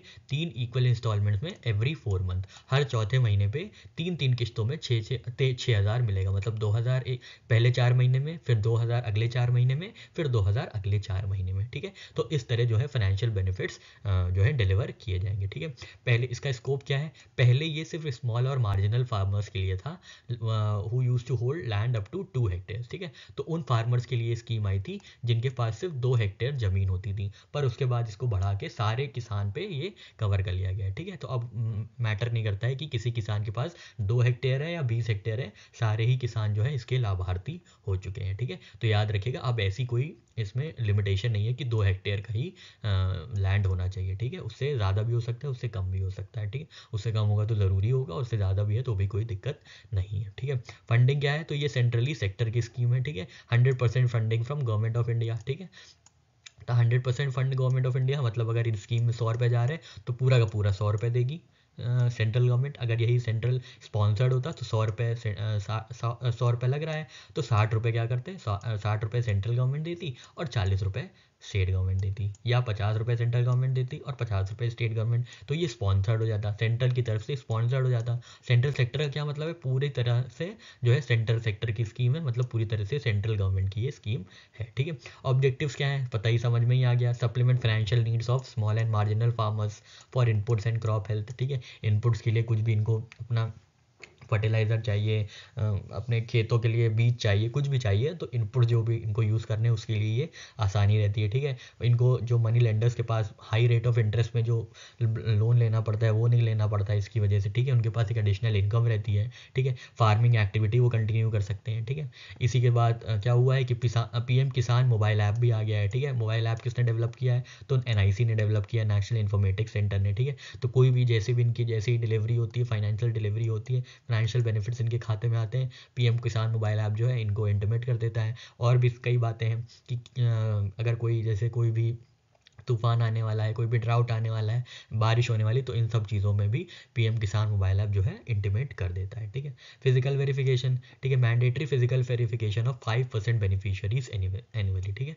तो जब से ये लॉन्च हुए हैं हर साल ये होता है कि 5% बेनिफिशियरीज को ये देखा जाएगा कि इसका लाभ मिल रहा है कि नहीं, तो उसके लिए फिजिकल वेरिफिकेशन होता है, ठीक है। घर घर जा जाके देखा जाता है, गाँव गाँव जाके देखा जाता है कि जो भी किसान भाई इस लाभार्थी स्कीम के अंतर्गत आते हैं उनको लाभ मिल रहा है या नहीं, ठीक है। तो ये आउटरीच प्रोग्राम है, तो ये 5% बेनिफिशरीज को जो है मैंडेटरी फिजिकली वेरीफाई किया जाता है कि वो लाभार्थी मतलब लाभ ले पा रहे हैं, वो जो भी इसके अंदर जो भी फाइनेंशियल बेनिफिट्स मिल रहे हैं वो क्या वो ले पा रहे हैं या नहीं ले पा रहे, ठीक है। तो इसी आउटरीच में पता चला कि जो 2 करोड़ किसान हैं वो कम हो गए थे, जिसकी वजह से फिर से आउटरीच प्रोग्राम शुरू कर दिया गया है, ठीक है। तो यहाँ पे हम लोग ने बात कर ली PM किसान सम्मान निधि योजना की। आशा करते हैं आपको ये 19 वाली ट्रिक समझ में आ गई होगी। बाकी चीज़ें बहुत आसान है, आपको 1-2 बार पढ़ेंगे आराम से दिमाग में बैठ जाएगी। नेक्स्ट क्वेश्चन है साथियों आपके सामने, what is the budget allocated for Prithvi program, ठीक है। पृथ्वी प्रोग्राम के लिए कितना बजट एलोकेट किया गया है आपको ये बताना है, क्योंकि आपको नाम से समझ में आ रहा है ये पृथ्वी प्रोग्राम जो है basically ministry of earth sciences का है और अर्थ के रिसर्च और अर्थ से जुड़ी हुई चीज़ों के लिए ये यूज़ किया जाएगा, ये प्रोग्राम आया हुआ है, ठीक है। अर्थ के बारे में जानने के लिए, अर्थ के जो डेवलपमेंट्स हो रहे हैं, जो डेवलपमेंट्स हुए हैं, जो जियोलॉजिकल फेस है अर्थ का, वो सब उन सब चीज़ों के बारे में पृथ्वी प्रोग्राम को लॉन्च किया गया है, ठीक है। तो आपको ये बताना है कितना बजट एलोकेट किया गया है पृथ्वी प्रोग्राम के लिए। आपके ऑप्शन हैं, पहला ऑप्शन है ₹2345 करोड़, सेकेंड ऑप्शन है ₹4797 करोड़, थर्ड ऑप्शन है ₹6500 करोड़ और लास्ट ऑप्शन है ₹3200 करोड़, ठीक है। तो कितना बजट एलोकेट किया गया है पृथ्वी प्रोग्राम के लिए आपको ये बताना था, और इसका आंसर सही है जो है ऑप्शन B 4797 करोड़, ठीक है। तो इंडियन गवर्नमेंट ने लॉन्च किया है पृथ्वी प्रोग्राम, ठीक है। विज्ञान पृथ्वी जिसका नाम होगा पूरा, ठीक है, पृथ्वी विज्ञान, ठीक है, पृथ्वी विज्ञान जो कि एक एम्बिशियस इनिशिएटिव है और मिनिस्ट्री ऑफ अर्थ साइंसेस का ये इनिशिएटिव है, ठीक है। और कितना बजट है इसका, तो 4797 करोड़ है, ठीक है। 4797 करोड़ इसका बजट है और इसका टाइमलाइन क्या है, तो 2021 से 2026, ठीक है, 2021 से 2026 तक ये काम करेगा, ठीक है। तो ये स्टडी करेगा और अंडरस्टैंड करेगा अर्थ साइंसेस को इंडिया में, ठीक है। इंडिया के जो अर्थ साइंसेस है उनको स्टडी और अंडरस्टैंडिंग डेवलप करने के लिए पृथ्वी विज्ञान का जो है स्कीम लॉन्च की गई है। तो इसमें 2 डायमेंशन है। सबसे पहले तो एलोकेशन है, आप एलोकेशन देख लिए 4797 करोड़ है, ठीक है, 4797 करोड़ है, ठीक है। और टाइमलाइन क्या है, 2021 से 2026, ठीक है, 2021 से 2026 है, ठीक है, 2021 से 2026 टाइमलाइन है, ठीक है। और मिनिस्ट्री कौन सी इन्वॉल्व है, तो ministry of earth sciences, MOES, ठीक है, मिनिस्ट्री ऑफ अर्थ साइंसेस, ठीक है। तो ये 3 डायमेंशन है इस क्वेश्चन के, आप बहुत इत्मीनान से बहुत ध्यान से पढ़िएगा, क्योंकि अगर क्वेश्चन बना इसमें से, फ्रेम हुआ इसमें से, तो इन्हीं 3 डायमेंशन में से पूछा जाएगा, ठीक है साथियों। चलिए बढ़ते हैं अपने नेक्स्ट करंट अफेयर की ओर। क्वेश्चन है आपके सामने, how much funding is released under PM Janman programme for पक्का होम्स, ठीक है। पीएम जनमन प्रोग्राम के अंतर्गत पक्के घरों के लिए कितनी फंडिंग रिलीज की गई है, आपको ये बताना है, ठीक है। तो यहाँ पे देखिए 2 चीज़ें हैं। यहाँ पे तो पहली बात है कि पक्के घर की बात हो रही है। पक्के घर जो है किस स्कीम के अंतर्गत दिए जा रहे हैं, तो पीएम आवास योजना के अंतर्गत, ठीक है, पीएम आवास योजना के अंतर्गत, ठीक है। पीएम आवास योजना के अंतर्गत ये प्रोविज़न है कि जो भी बिलो पॉवर्टी लाइन लोग हैं या जो भी निचले तबके के लोग हैं उनको जो है पक्का आवास दिया जाएगा, ठीक है। और दूसरी चीज़ ये है कि ये किसके अंदर रिलीज़ हुआ है, तो ये पीएम जनमन प्रोग्राम के अंदर ये रिलीज़ हुआ है। तो आपको बताना है कितनी फंडिंग रिलीज़ हुई है पीएम जनमन प्रोग्राम के अंतर्गत, किस चीज़ के लिए, तो पक्के घरों के लिए, ठीक है, पक्के घरों के लिए, ठीक है। आपके ऑप्शंस हैं, आप देख लीजिए। पहला ऑप्शन है आपके सामने 540 करोड़, सेकंड ऑप्शन है 100 करोड़, थर्ड ऑप्शन है 350 करोड़, और लास्ट ऑप्शन है 700 करोड़, ठीक है। इन चारों में से कौन सा ऑप्शन सही है, आपको ये बताना है कि पक्के घरों के लिए पीएम जनमन प्रोग्राम के अंतर्गत कितनी फंडिंग, कितनी राशि जो है वो आवंटित की गई है, ठीक है साथियों। तो इसका सही आंसर है ऑप्शन ए 540 करोड़, ठीक है। 540 करोड़ जो है फंडिंग रिलीज की गई है, राशि आवंटित की गई है पक्के घरों के लिए, किस प्रोग्राम के अंतर्गत, तो पीएम जनमन प्रोग्राम के अंतर्गत, ठीक है। अब हम लोग कुछ बातें देख लेते हैं इसके बारे में। तो सबसे पहले आपको याद रखना है कि जो पीएम जनमन प्रोग्राम है ये किसके लिए है, ये पर्टिकुलरली वल्नरेबल ट्राइबल ग्रुप्स के लिए है, ठीक है, PVTGs के लिए, ध्यान दीजिएगा, ठीक है। PVTGs को अपलिफ्ट करने के लिए, उनको डेवलप करने के लिए, पर्टिकुलरली वल्नरेबल ट्राइबल ग्रुप्स को सपोर्ट करने के लिए, डेवलप करने के लिए क्या किया गया है, पीएम जनमन प्रोग्राम जो है लॉन्च किया गया था, ठीक है। ये अभी हम लोग आगे इसके बारे में देखेंगे। यहाँ पे हम लोग ये देखते हैं कि नरेंद्र मोदी साहब जो हमारे भारत के प्राइम मिनिस्टर साहब हैं, उन्होंने 540 करोड़ रुपए जो है रिलीज किया है, किसके लिए, प्रधानमंत्री आवास योजना ग्रामीण के लिए, ठीक है, प्रधानमंत्री आवास योजना ग्रामीण के लिए। तो अब आप सोच रहे होंगे कि ये जनमन पैकेज क्या है या आवास योजना के अंतर्गत ये क्यों दिया जा रहा है, तो इस सारी समस्याओं का निवारण आपको अगली स्लाइड में देखने को मिलेगा, ठीक है। यहाँ इस स्लाइड में आप ये देख लीजिए कि जो है 540 करोड़ रुपए जो है आवंटित किया गया है, रिलीज किया गया है पर्टिकुलरली वल्नरेबल ट्राइबल ग्रुप्स के पक्का घरों के लिए, ठीक है, पक्के होम्स के लिए जो है ये रिलीज किया गया है, किसके अंतर्गत, पीएम जनमन प्रोग्राम के अंतर्गत, ठीक है। ये देखिए पीएम जनमन प्रोग्राम जो है एक पैकेज है, ठीक है, ये पैकेज है, इसमें कई चीज़ें सर्विसेज अवेलेबल हैं, जैसे स्कूल्स हैं, हॉस्टल्स हैं, हॉस्पिटल्स हैं, होम्स हैं, ठीक है, जैसे यहाँ पे ये आवास योजना ग्रामीण वाला कंपोनेंट है। तो ये एक पूरा पैकेज है पीएम जनमन के नाम से, जिनके अंतर्गत क्या होगा, 11 क्रिटिकल सर्विसेज जो है प्रधानमंत्री पर्टिकुलरली वल्नरेबल ट्राइबल ग्रुप्स को डिलीवर की जाएंगी, ठीक है, 11 क्रिटिकल सर्विसेज, ठीक है। 11 क्रिटिकल सर्विसेज कौन कौन सी होंगी, सबसे पहले तो रोटी कपड़ा मकान तो हो गई, ठीक है, रोटी कपड़ा मकान मतलब कि मकान होगा, ठीक है, मकान होगा, स्कूलिंग होगी, हाउसिंग होगी, ठीक है, हाउसिंग होगी, स्कूलिंग होगी, एजुकेशन होगी, हॉस्पिटल होंगे, ये सब चीज़ें होंगी, ठीक है। तो अब हम लोग कुछ बातें जो है पीएम जनमन के बारे में देख लेंगे, क्योंकि ये स्कीम बहुत ही रिसेंट है और काफ़ी प्रोमिनेंट भी है, ठीक है, जिसकी वजह से ये एग्जाम में आने के चांसेस, इसकी प्रोबेबिलिटी हाई रहती है, ठीक है। सबसे पहले आप यहाँ पे ये देख लीजिएगा कि 540 करोड़ रुपए जो है आवंटित किया गया है, किस चीज़ के लिए, तो पक्के होम्स के लिए, ठीक है, पक्के घरों के लिए आवंटित किया गया है, ठीक है। हो सकता है आपको उल्टा क्वेश्चन पूछ लिया जाए कि 540 करोड़ रुपए किस सेगमेंट के लिए दिया गया है, ठीक है, फिर आपके सामने ऑप्शन होंगे, हॉस्पिटल के लिए दिया गया है कि हाउसिंग के लिए दिया गया है, कि एजुकेशन के लिए दिया गया है, कि इकोनॉमी बूस्ट के लिए दिया गया है। तो ये सब क्वेश्चन ऑप्शंस आपके सामने रह सकते हैं, ठीक है। तो आपको दोनों डायमेंशन समझ के चलना है कि ये जो 540 करोड़ दिया गया है ये किसके लिए दिया गया है, ये पक्का होम्स के लिए दिया गया है, पक्का घरों के लिए प्रधानमंत्री आवास योजना ग्रामीण के अंतर्गत दिया गया है। किसको दिया गया है, पर्टिकुलरली वल्नरेबल ट्राइबल ग्रुप्स को दिया गया है, ठीक है। कौन सी स्कीम के अंदर, कौन से पैकेज के अंदर, तो पीएम जनमन पैकेज के अंदर, ठीक है। तो पीएम जनमन के बारे में हम लोग नेक्स्ट स्लाइड में बात करते हैं। यहाँ पे आप ध्यान दीजिएगा कि 540 करोड़ रुपए जो है आवंटित किए गए हैं पक्का होम्स के लिए, ठीक है। पक्का होम्स के लिए कितना पैसा दिया गया है, तो 540 करोड़, ठीक है। चलिए बढ़ते हैं और हम लोग पीएम जनमन के बारे में कुछ बातें देख लेते हैं। नेक्स्ट क्वेश्चन है आपके सामने, what is the allocated outlay for new solar power scheme launched by Ministry of New and Renewable Energy for electrification in habitats and villages of particularly vulnerable tribal groups, ठीक है। तो नई scheme आई है new solar power scheme, जिसको launch किया है ministry of new and renewable energy ने, किसके लिए, पर्टिकुलरली वल्नरेबल ट्राइबल ग्रुप्स के लिए। तो आपको बताना है कितनी राशि आवंटित की गई है न्यू सोलर पावर स्कीम के तहत पीवीटीजीज को लाइट अप करने के लिए, पीवीटीजीज के इलेक्ट्रिफिकेशन के लिए, ठीक है, विद्युतीकरण के लिए पीवीटीजीज के कितनी राशि आवंटित की गई है न्यू सोलर पावर स्कीम में, ठीक है। आपके ऑप्शन है, पहला ऑप्शन है 315 करोड़, सेकंड ऑप्शन है 415 करोड़, थर्ड ऑप्शन है 515 करोड़ और लास्ट ऑप्शन है 615 करोड़, ठीक है।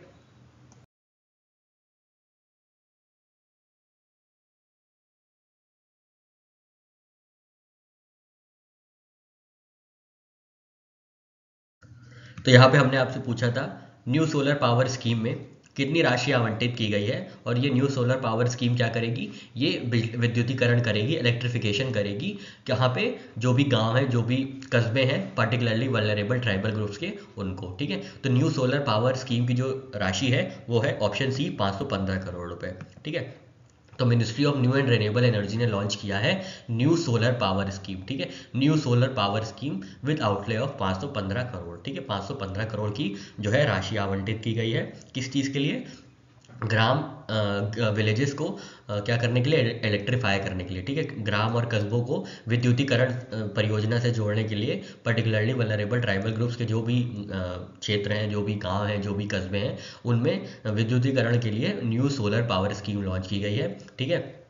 और इसकी राशि कितनी है, तो इसकी राशि है 515 करोड़, ठीक है, 515 करोड़ इसकी राशि है, ठीक है। और ये जो स्कीम है ये किसके अंदर आई है, तो ये स्कीम जो है लॉन्च की गई है अंडर पीएम जनमन स्कीम, ठीक है, प्रधानमंत्री जनजाति आदिवासी न्याय प्रोग्राम, ठीक है, प्रधानमंत्री जनजाति आदिवासी न्याय अभिमान प्रोग्राम के अंदर न्यू सोलर पावर स्कीम आई है, जिसकी जो राशि आवंटित की गई है वो 515 करोड़ है। ये क्या करेगी, तो ये जो भी विलेजेस और हैबिटेशन है पर्टिकुलरली वल्नरेबल ट्राइबल ग्रुप्स की, उनको इलेक्ट्रीफाई करेगी, उनका इलेक्ट्रिफिकेशन करेगी, ठीक है। जो स्कीम का टेन्योर है वो 2 साल है, ठीक है, 2023-24 से 2025-26 तक, ठीक है। तो 2 साल की है ये, फिजिकल ईयर 24 से फिजिकल ईयर 26 तक, ठीक है। अब हम लोग पीएम जनमन प्रोग्राम के बारे में देख लेंगे। यहाँ पे हम लोग ने 3 डायमेंशन देखे हैं, बहुत इंपॉर्टेंट है, ध्यान दीजिएगा। सबसे पहले तो याद रखना है न्यू सोलर पावर स्कीम है, ठीक है, न्यू सोलर पावर स्कीम ध्यान दीजिएगा किसके लिए है, तो ये पीवीटीजीज के लिए है, ठीक है, पीवीटीजीज के लिए है, ध्यान दीजिएगा किसके लिए है, तो ये पीवीटीजीज के लिए है। कितनी राशि आवंटित की गई है, 515 करोड़, ठीक है, 515 करोड़। इसका टेन्योर क्या है, इसकी अवधि क्या है, इसकी अवधि है 2 साल, ठीक है, 2 ईयर्स, ठीक है। और किस प्रोग्राम के अंदर लॉन्च की गई है, तो पीएम जनमन के प्रोग्राम के अंदर लॉन्च की गई है, ठीक है साथियों। आशा करते हैं यहाँ पे सारे डायमेंशन आपको समझ में आए होंगे। बढ़ते हैं अपने नेक्स्ट करंट अफेयर की ओर। इस स्लाइड में हम लोग देखेंगे कि पीएम जनमन के बारे में क्या क्या इंपॉर्टेंट फीचर्स हैं, या क्या क्या उसके ऑब्जेक्टिव्स हैं, उसकी फाइनेंसिंग कैसे होगी, उनकी इम्प्लीमेंटेशन कैसे होगी और उनका क्या स्कोप है पीएम जनमन स्कीम का, ठीक है। सबसे पहले तो ऑब्जेक्टिव ये याद रखिएगा कि ये किसके लिए है, ये पीवीटीजीज के लिए, ठीक है, ये पीवीटीजीज के अपलिफ्टमेंट के लिए किया गया है, ठीक है, पीवीटीजीज के अपलिफ्टमेंट के लिए। देखिए यहाँ पे लिखा है ना, improve quality of life, address discrimination and exclusion, recognise and value unique contributions of PVTGs, ठीक है, पर्टिकुलरली वल्नरेबल ट्राइबल ग्रुप्स, ठीक है। तो किसके लिए किसकी क्वालिटी ऑफ लाइफ इंप्रूव करने की बात हो रही है, तो पीवीटीजीज की बात हो रही है, ठीक है। कंफ्यूज नहीं होना है ट्राइबल ग्रुप्स में और पर्टिकुलरली वल्नरेबल ट्राइबल ग्रुप्स में, ठीक है, पर्टिकुलरली वल्नरेबल ट्राइबल ग्रुप्स की यहाँ पे बात हो रही है, ठीक है। यहाँ पे फाइनेंसिंग कैसे हो रही है, तो टोटल आउटले जो है स्कीम का वो है 24,000 करोड़ लगभग, ठीक है, 24,000 करोड़ है लगभग, जिसमें जो शेयरिंग है कॉस्ट सेंटर और स्टेट्स का कॉस्ट शेयरिंग है वो 4:36 है, ठीक है। थोड़ा सा टिपिकल है ये, लेकिन ध्यान दीजिएगा ये 50-50 60-40 वाला नहीं है, ये 64:36 है, ठीक है। मतलब अगर 100 रुपये की स्कीम है तो इसमें क्या होगा, इसमें 64 रुपये जो है, 64 रुपीज़ जो है वो सेंट्रल सेक्टर की सेंट्रल गवर्नमेंट देगी, और 36 जो है वो स्टेट गवर्नमेंट प्रोवाइड करेगी, ठीक है। तो ये क्या है, ये कॉस्ट शेयरिंग स्कीम है, ठीक है, कॉस्ट शेयरिंग स्कीम है, ठीक है। मतलब सेंट्रली स्पॉन्सर्ड स्कीम है, सेंट्रल सेक्टर की स्कीम नहीं है, ठीक है। अब पीवीटीजीज की बात हो रही है तो इम्प्लीमेंटिंग अथॉरिटी कौन सी होगी, ट्राइबल अफेयर्स मिनिस्ट्री होगी, ठीक है। मिनिस्ट्री ऑफ ट्राइबल अफेयर्स होगी in collaboration with state government and PVTG communities, ठीक है, पीवीटीजी कम्युनिटीज, ठीक है। तो यहाँ पे हम लोग ने क्या चीज़ देखी, सबसे पहले तो ये देखा पीएम जनमन स्कीम देखी, फिर इनके ऑब्जेक्टिव्स देखे कि यहाँ पे क्या है, तो इनकी क्वालिटी ऑफ लाइफ को इम्प्रूव करना, प्रधानमंत्री पर्टिकुलरली वल्नरेबल ट्राइबल ग्रुप्स की जो क्वालिटी ऑफ लाइफ है उसको इम्प्रूव करना। पैसे कितने मिले, फाइनेंशियल आउटले कितना है, तो 24,000 करोड़ रुपए का फाइनेंशियल आउटले है। और ये शेयरिंग कैसे हो रही है, तो 64:36 के रेशियो में ये शेयर किया जा रहा है, ठीक है। 64:36 के रेशियो में ये शेयर किया जा रहा है। इंप्लीमेंटिंग एजेंसी कौन सी है, तो ट्राइबल्स के बारे में बात हो रही है तो ministry of tribal affairs involve होगी, ठीक है। तो जो इंप्लीमेंटिंग एजेंसी है, हेड अथॉरिटी है, वो मिनिस्ट्री ऑफ ट्राइबल अफेयर्स है in collaboration with state governments and PVTG communities, ठीक है। कॉम्पोजिशन यहाँ पे क्या क्या है, तो कुछ चीज़ें हैं सेंट्रल सेक्टर की और कुछ चीज़ें हैं सेंट्रली स्पॉन्सर्ड स्कीम्स, ठीक है। अब यहाँ पे जैसे हम लोग ने 11 इंटरवेंशन अभी देखेंगे, तो उसमें कुछ चीज़ें होंगी जिसमें सेंट्रल गवर्नमेंट पूरा फुल फाइनेंस देगी, और कुछ में सेंट्रल स्पॉन्सर्ड होंगी, कुछ में क्या है स्टेट गवर्नमेंट भी फाइनेंशियल बर्डन जो है बेयर करेंगे, ठीक है। इंटरवेंशन क्या है, यहाँ पे 11 क्रिटिकल इंटरवेंशन है, ध्यान दीजिएगा 11 क्रिटिकल इंटरवेंशन है, ओवरसीन बाय 9 लाइन मिनिस्ट्रीज, ठीक है। लाइन मिनिस्ट्रीज कितनी इन्वॉल्व है, तो 9 लाइन मिनिस्ट्रीज इन्वॉल्व है, और जो इंटरवेंशंस हैं वो कौन है, वो कितने हैं, 11 है, ठीक, वो 11 है। अब हम लोग इंटरवेंशंस यहाँ पे देख लेते हैं, पूरा एक टेबल फॉर्म है जिससे आप जल्दी से इसको रिवाइज कर सकते हैं या देख सकते हैं, ठीक है। सबसे पहले तो हाउसिंग है, फिर कनेक्टिविटी है, ठीक है, कनेक्टिविटी मतलब रोड ब्रिज रेल ये सब, फिर ड्रिंकिंग वाटर सप्लाई है, फिर कम्युनिटी वाटर सप्लाई है, मतलब ये इंडिविजुअल टैप्स की बात कर रहा है और ये कम्युनिटी टैप्स की बात कर रहा है, ठीक है। बंधन विकास केंद्र है, ये फाइनेंशियल सेंटर है, ठीक है, फाइनेंशियल सर्विसेज सेंटर है, ठीक है। हॉस्टल फैसिलिटी है, ठीक है, वहाँ पे कोई भी स्कूल है उसके लिए पर्टिकुलर हॉस्टल रहेगा, ठीक है। हेल्थ इंफ्रास्ट्रक्चर है, ठीक है, एजुकेशन एंड ट्रेनिंग है, फिर इंफ्रास्ट्रक्चर है, ठीक है, फिर रिन्यूएबल एनर्जी है, और फिर इलेक्ट्रिसिटी है, ठीक है। ये 11 इंटरवेंशन हैं, ध्यान दीजिएगा, ठीक है।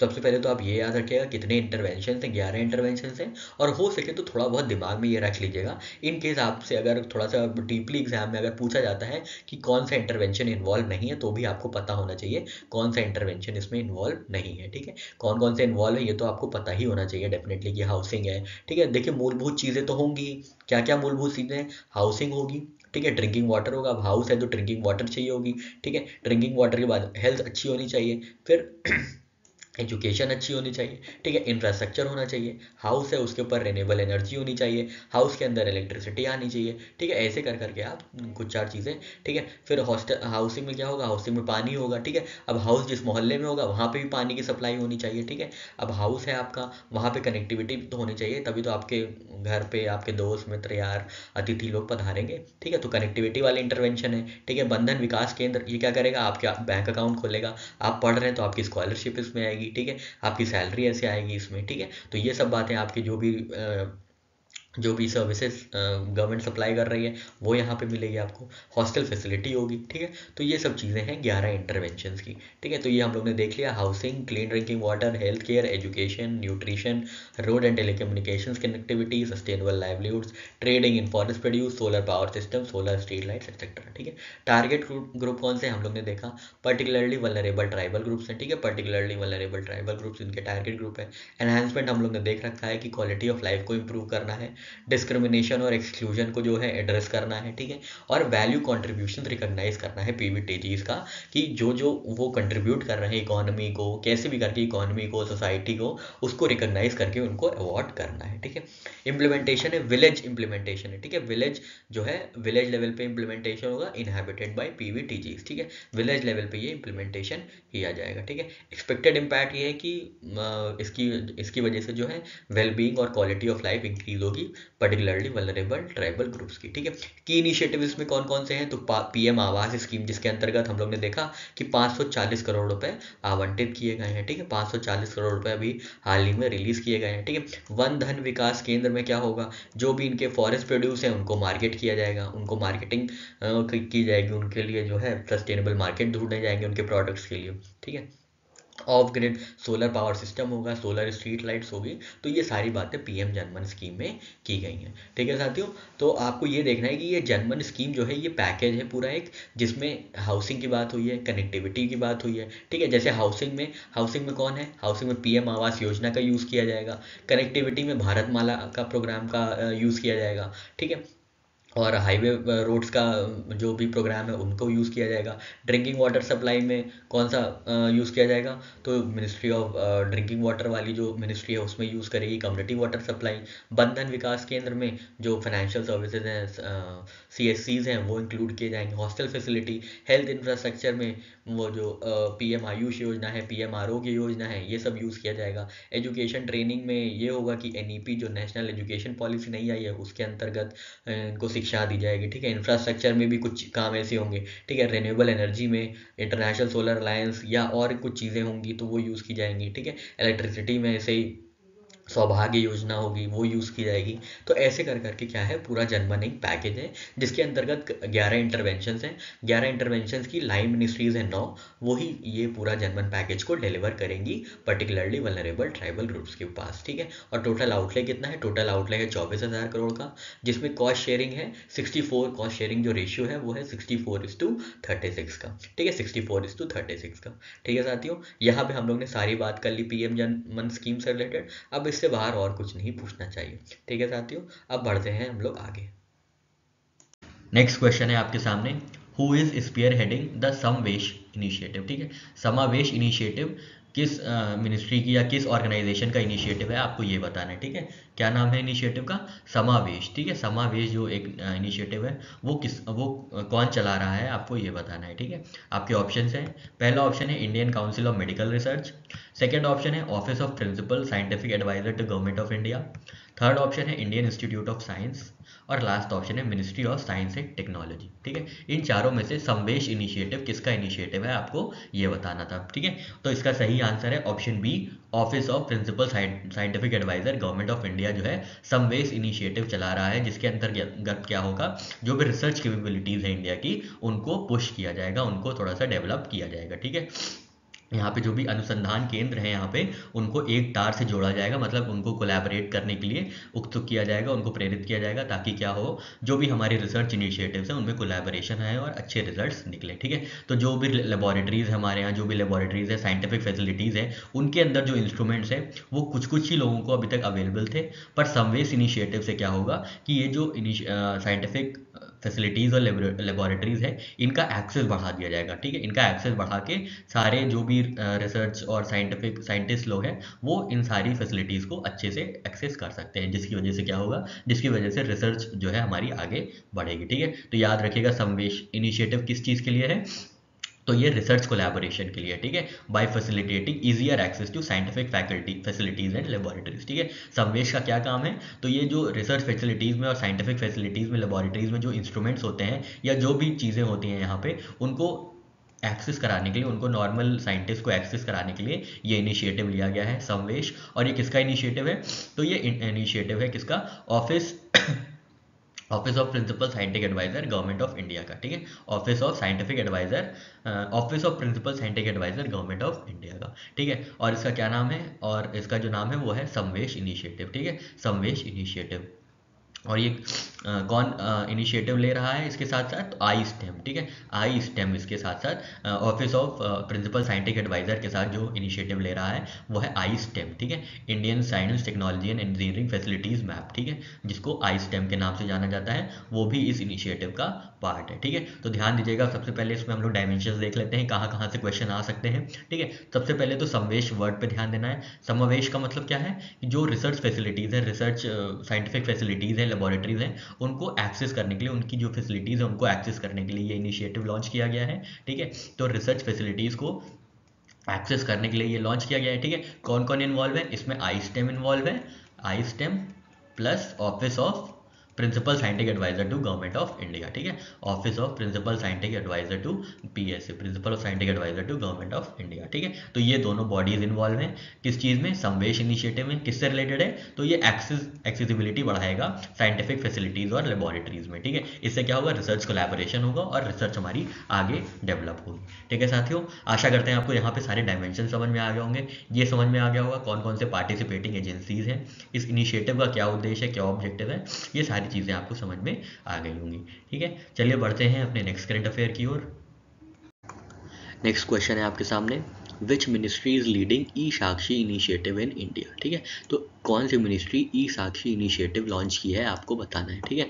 ई साक्षी इनिशिएटिव किस मंत्रालय की इनिशिएटिव है आपको ये बताना है, ठीक, किस मंत्रालय की पहल है ई साक्षी, ठीक है। आपके ऑप्शन है, पहला ऑप्शन है ministry of health and family welfare, second option है ministry of education, third option है ministry of statistics and programme implementation, और लास्ट ऑप्शन है मिनिस्ट्री ऑफ रूरल डेवलपमेंट, ठीक है। इन चारों में से ई साक्षी इनिशिएटिव किस मंत्रालय की पहल है आपको ये बताना था, और इसका सही ऑप्शन है option C, ministry of statistics and programme implementation, ठीक है। Ministry of statistics and programme implementation ने लॉन्च किया है ई साक्षी मोबाइल एप्लीकेशन, ठीक है। ई साक्षी मोबाइल एप्लीकेशन, जिससे क्या होगा, जिससे एमपी लैड्स की जो भी एडवांसमेंट्स हैं, जो भी डेवलपमेंट है, उसको ट्रैक किया जा सकेगा, ठीक है। तो एमपी लैड अभी हम लोग इसके बारे में आगे देखेंगे, ठीक है। एमपी लैड जो स्कीम है, member of parliament local area development scheme, उसको उसकी प्रोग्रेस को ट्रैक किया जा सकता है ई साक्षी इनिशिएटिव से, ठीक है, ई साक्षी इनिशिएटिव से, ठीक है। तो एस से याद रखिएगा, एस से साक्षी और एस से ही स्टैटिस्टिक्स, ठीक है, स्टैटिस्टिक्स। तो ministry of statistics and programme implementation इसको लॉन्च किया है किस चीज़ के लिए, तो एमपी लैड्स की प्रोग्रेस को ट्रैक करने के लिए, ठीक है। एमपी लैड्स क्या है ये अभी हम लोग आगे देखेंगे। आप यहाँ पे ब्रॉड तरीके से ये जान लीजिए कि हर एमपी को यूनियन गवर्नमेंट पैसा देती है, ठीक है, यूनियन गवर्नमेंट फंड देती है ताकि वो अपनी कॉन्स्टिट्यूएंसी में डेवलपमेंट वर्क्स शुरू कर सके, ठीक है। डेवलपमेंट वर्क्स जैसे लाइब्रेरी खुलवा सकता है, ठीक है, कॉलेजेस, छोटे छोटे स्कूल्स खुलवा सकता है, स्कूल्स में कोई इम्प्रूवमेंट है वो खुलवा सकते हैं, ठीक है। कोई कम्युनिटी हॉल्स खुलवा सकते हैं जहाँ पे जो मतलब कम बीपीएल के लोग हैं या कोई भी है, तो वो लोग क्या कर सकते हैं, वो लोग अपनी मैरिज और कोई और जो भी उनके इवेंट्स हैं वो ऑर्गेनाइज करा सकते हैं कम पैसे में, ठीक है। तो ये कम्युनिटी हॉल्स खोला जा सकते हैं, ठीक है, लाइब्रेरी खोली जा सकती है, ठीक है, कोई भी स्पोर्ट्स रिलेटेड कोई भी स्टेडियम खोला जा सकता है। तो ये सारी चीज़ें एमपी लैड्स के अंदर खोली जा सकती हैं, जिसका नाम होता है member of parliament local area development scheme, ठीक है। तो अपने लोकल एरिया में किसी भी डेवलपमेंट काम को करने के लिए जो भी फंड दिए जाते हैं उसको एमपी लैड स्कीम के नाम से जाना जाता है, ठीक है। अब हम लोग एमपी लैड्स के बारे में आगे वाली स्लाइड में देख लेते हैं।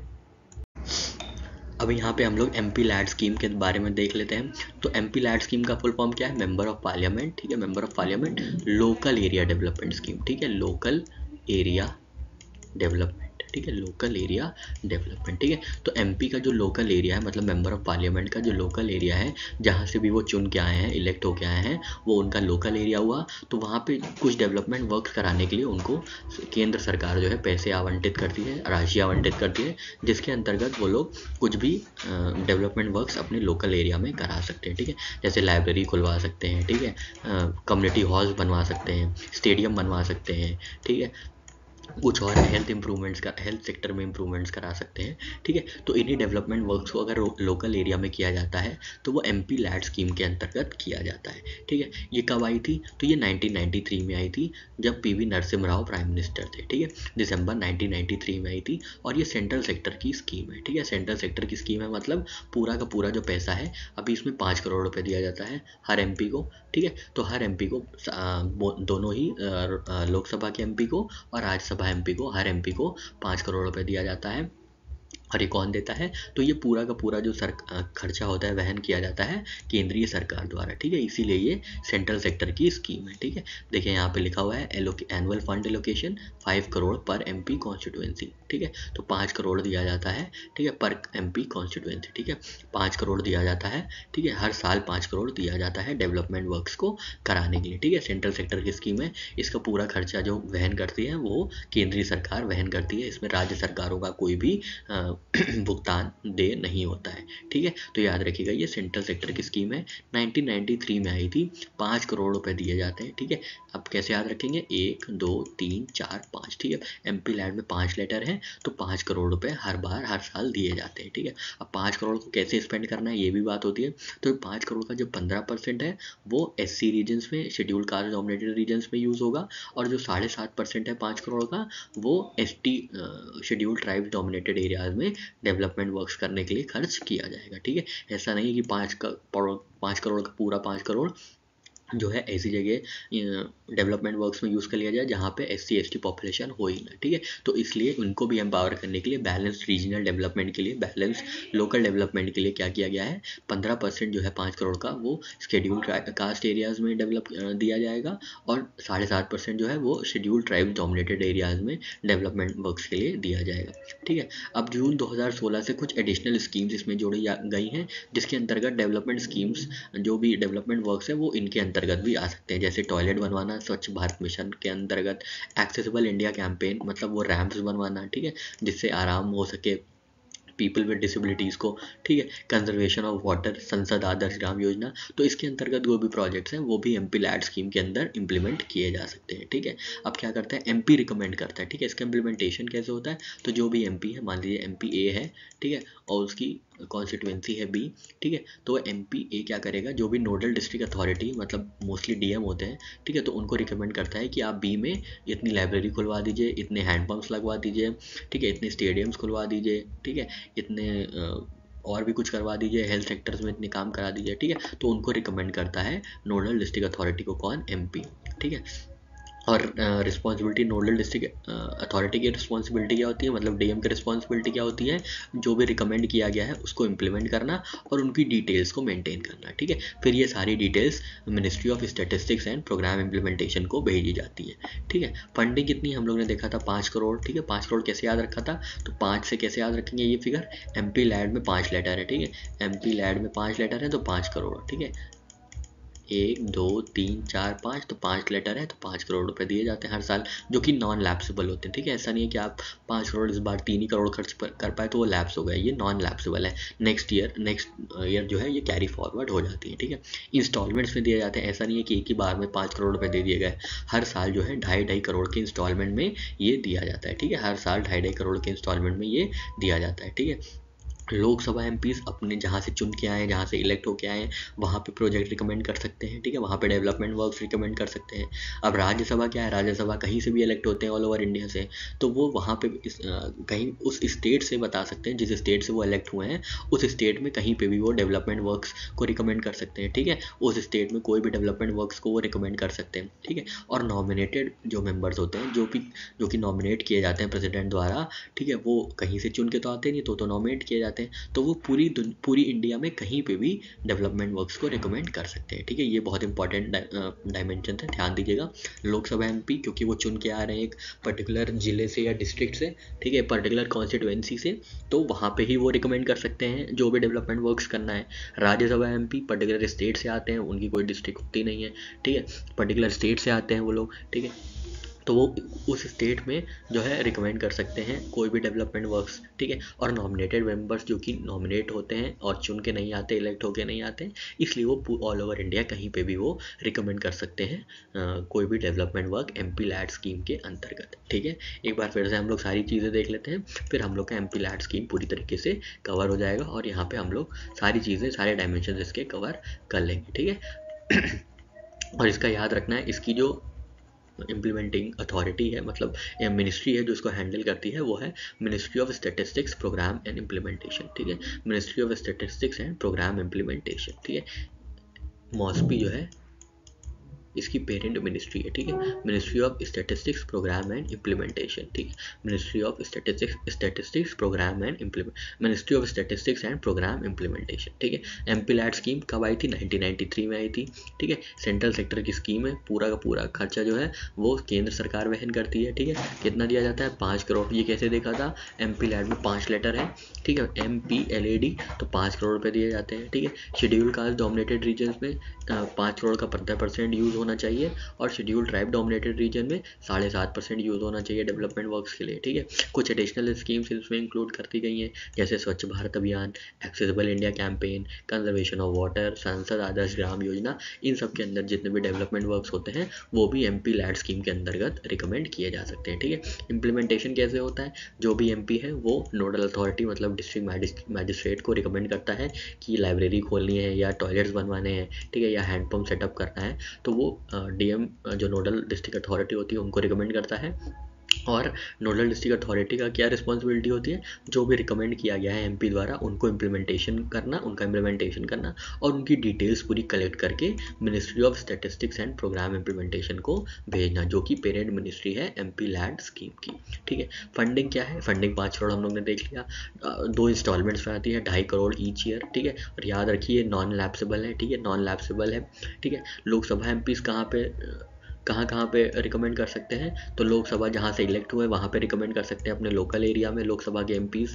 राज्यसभा के MPs जिस स्टेट से इलेक्ट हुए हैं वहाँ पे रिकमेंड कर सकते हैं डेवलपमेंट वर्क्स। और नॉमिनेटेड मेंबर्स जो कि नॉमिनेट हुए हैं, इलेक्ट नहीं हुए हैं, वो ऑल ओवर इंडिया कहीं भी रिकमेंड कर सकते हैं डेवलपमेंट वर्क्स, ठीक है, with in a limit of 5 crore, ठीक है साथियों। आशा करते हैं यहाँ पे आपको सारी चीज़ें कवर हो गई होंगी। अब अगर इससे क्वेश्चन आता है तो आपको गलत नहीं करना है, ठीक है साथियों। नेक्स्ट क्वेश्चन है आपके सामने, इंपॉर्टेंट क्वेश्चन है क्योंकि ये प्रधानमंत्री सूर्योदय योजना स्कीम से रिलेटेड है। तो आपको बताना है what is the goal of प्रधानमंत्री सूर्योदय योजना in terms of rooftop solar installations, ठीक है। तो सबसे पहले आपको ये देखना है सूर्योदय योजना क्या है। तो सूर्योदय योजना ये स्कीम है कि सारे घरों में मतलब कुछ घरों में क्या होगा, कुछ घरों की छत में सोलर पैनल्स इंस्टॉल किए जाएंगे, ठीक है। कुछ घरों के छत पे क्या किए जाएंगे, रूफटॉप सोलर इंस्टॉलेशंस होंगे, जिसकी चलते क्या होगा, जो हमारा बिजली का किराया है, बिजली का बिल आता है वो घट जाएगा, वो कम हो जाएगा, ठीक है। तो सूर्योदय योजना क्या करेगा, घर की छतों पे रूफटॉप सोलर को इंस्टॉल्स करेगा, ठीक है। सोलर पैनल्स जो हैं वो रूफटॉप पे इंस्टॉल किए जाएंगे, ठीक है। तो सूर्योदय योजना का ऑब्जेक्टिव सबसे पहले तो आप ये याद रखिएगा कि ये रूफटॉप सोलर इंस्टॉलेशन से रिलेटेड है, ठीक है। अब आपको बताना है what is the goal of प्रधानमंत्री सूर्योदय योजना, ठीक है। तो सूर्योदय योजना, प्रधानमंत्री सूर्योदय योजना के अंतर्गत कितने परिवारों में या कितनी छतों पे रूफटॉप सोलर को इंस्टॉल किया जाएगा, आपको ये बताना है, ठीक है। एक पर्टिकुलर डेटा होगा आपके सामने और आपको बताना है कि कितने हाउस होल्ड्स में या कितनी रूफटॉप्स पे ये रूफटॉप सोलर इंस्टॉल किए जाएंगे प्रधानमंत्री सूर्योदय योजना के अंतर्गत। और आपके ऑप्शन है, पहला ऑप्शन है 1 lakh house holds, second option है 1 crore house holds, third option है 10 करोड़ हाउस होल्ड्स और लास्ट ऑप्शन है 50 लाख हाउस होल्ड्स, ठीक है। इन चारों में से प्रधानमंत्री सूर्योदय योजना का गोल क्या है, कितने घरों में या कितनी छतों पे सोलर रूफटॉप इंस्टॉल्स करने हैं, आपको ये बताना था। और इसका सही आंसर है साथियों option B 1 crore households, ठीक है। Option B 1 crore households के ऊपर क्या होगा, सोलर पैनल्स को इंस्टॉल किया जाएगा प्रधानमंत्री सूर्योदय योजना के अंतर्गत, ठीक है। अब यहाँ पे कुछ बातें देख लेते हैं। तो यहाँ पे ऑब्जेक्टिव क्या है, ऑब्जेक्टिव यही है कि बिजली का किराया कम होगा, बिजली का बिल कम होगा जब हम लोग सौर ऊर्जा का इस्तेमाल करेंगे, ठीक है।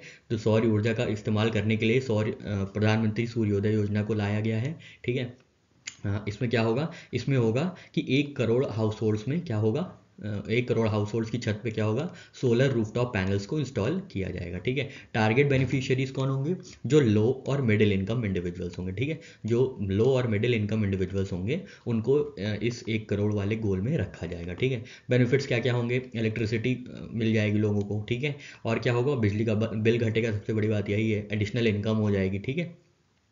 एक और स्कीम है इससे related, national campaign for rooftop solar adoption, ठीक है। इसके अंतर्गत क्या होता है, इसके अंतर्गत ये होता है कि इनकरेज करता है रेजिडेंशियल कंज्यूमर्स को, ताकि वो रूफटॉप सोलर सिस्टम जो है अडॉप्ट कर सके और जो भी कोल बेस्ड एनर्जी है उससे ट्रांजिशन हो सके सोलर बेस्ड इलेक्ट्रिसिटी में, ठीक है। अभी हम लोग कोयला निर्मित जो है विद्युत यूज़ करते हैं, तो इसको स्थानांतरण करने के लिए, ट्रांसफ़र करने के लिए किस पे, सोलर बेस्ड एनर्जी के लिए ये national campaign for rooftop solar adoption लाया गया था, ठीक है। और इसके अंदर क्या स्कीम है, इसके अंदर क्या फाइनेंशियल इंसेंटिव्स है, तो 40% तक का फाइनेंशियल असिस्टेंस मिलेगा, ठीक है। अगर आप अपने घर के ऊपर क्या करते हैं, सोलर रूफटॉप पैनल्स लगवाते हैं, तो क्या होगा, आपको 40% तक की कैपिटल कॉस्ट की जो है फाइनेंशियल इंसेंटिव्स दी जाएंगी, ठीक है। तो यहाँ पे हम लोग ने सूर्योदय योजना के बारे में देखा, प्रधानमंत्री सूर्योदय योजना के बारे में। तो ये किससे रिलेटेड है, ये सोलर रूफटॉप इंस्टॉलेशन से रिलेटेड है। कितने घरों में लगाएंगे, तो 1 करोड़ हाउस होल्ड्स में लगाया जाएगा, ठीक है। और इसके टारगेट बेनिफिशियरीज कौन होंगे, इनके टारगेट बेनिफिशियरीज होंगे लो और मिडिल इनकम कंट्रीज। ठीक है, तो आप ध्यान दीजिएगा, ये 3-4 डायमेंशन है प्रधानमंत्री सूर्योदय योजना के, और काफ़ी चांसेस है कि इससे आपसे डेटा से रिलेटेड आपसे क्वेश्चन पूछा जाए। ठीक है, अभी जैसे जैसे डिटेल्स बाहर आएंगी वैसे वैसे हम लोग और चीज़ें इसके बारे में डिस्कस करेंगे। ठीक है साथियों, यहाँ पे आपको समझ में आ गया कि प्रधानमंत्री सूर्योदय योजना का क्या यहाँ पे ऑब्जेक्टिव है और क्या गोल है। अब बढ़ते हैं हम लोग अपने नेक्स्ट करंट अफेयर की ओर। यहाँ पे हम लोग प्रधानमंत्री सूर्योदय योजना के बारे में कुछ इंपॉर्टेंट फैक्ट्स देख लेते हैं। तो इनकी टारगेट और टाइमलाइन क्या है। तो टारगेट इनका है सूर्योदय योजना का कि रूफटॉप सोलर पैनल्स इंस्टॉल किए जाएं 1 करोड़ हाउस होल्ड्स में। ठीक है, 1 करोड़ घरों में क्या किया जाएगा, छतों पर सोलर पैनल्स इंस्टॉल किए जाएंगे, रूफटॉप सोलर पैनल्स इंस्टॉल किए जाएंगे। कितना, कहाँ पे, कितने घरों में, तो 1 करोड़ हाउस होल्ड्स में। ठीक है, विद इन अ ईयर, 1 साल के अंदर अंदर 1 करोड़ घरों में सोलर रूफटॉप पैनल्स को इंस्टॉल किया जाएगा। ठीक है, ये क्या कंट्रीब्यूट करेगा, contribute to 40 gigawatt rooftop solar by 2026। ठीक है, तो ये एक टाइमलाइन सेट की गई है कि, या एक टारगेट सेट किया गया है कि 40 गीगावाट जो है कंट्रीब्यूट करेगी सूर्योदय योजना के अंतर्गत। कब तक, 2026 तक। ठीक है, नोडल एजेंसी कौन सी है, तो REC इसकी नोडल एजेंसी है। ठीक है, और इसकी इम्प्लीमेंटिंग मिनिस्ट्री कौन सी है, तो ministry of new and renewable energy. ठीक है, एजेंसी कौन सी है, REC, मिनिस्ट्री कौन सी है, ministry of new and renewable energy. ठीक है, जो कि इस प्रधानमंत्री सूर्योदय योजना को इम्प्लीमेंट करेगी। ठीक है, और CPSEs कौन कौन से पब्लिक सेक्टर्स इन्वॉल्व होंगे इसमें, तो 8 CPSEs will be involve, like national thermal power corporation, national hydro power corporation, power grid etcetera, under RESCO model. ठीक है, तो ये 8 CPSEs इन्वॉल्व करेंगी प्रधानमंत्री सूर्योदय योजना में। ठीक है।